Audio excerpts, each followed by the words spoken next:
Good day, sir. My name is Joshua El Sordanya, 20 years old, BSMRE 3 Charlie. The question is morality absolute or relative? So, the question of whether morality is absolute or relative has long been debated by philosophers and ethicists.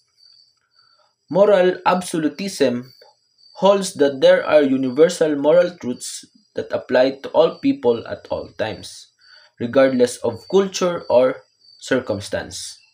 On the other hand, moral relativism argues that moral judgment depends on cultural, social, or personal perspectives, meaning what is right in one society may be wrong in another.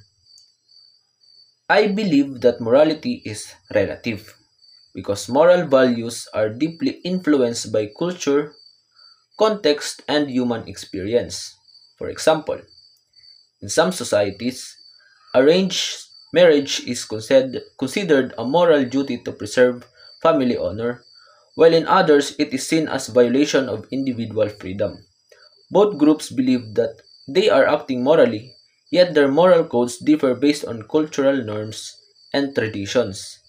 They shows that morality is not fixed but shaped by social beliefs and historical context. Moreover, relativism promotes tolerance and understanding among people from different backgrounds. It reminds us that our moral views are not the only right ones and encourages open-mindedness.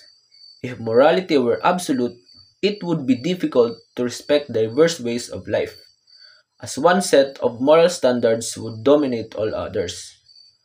However, this does not mean that anything goes under moral relativism. Certain moral principles such as compassion and justice seem to exist across cultures, but the way they are practiced may vary. This demonstrates that while the foundation of morality may be universal, its application is relative. In conclusion, morality is relative because human values evolve with society, culture, and circumstance.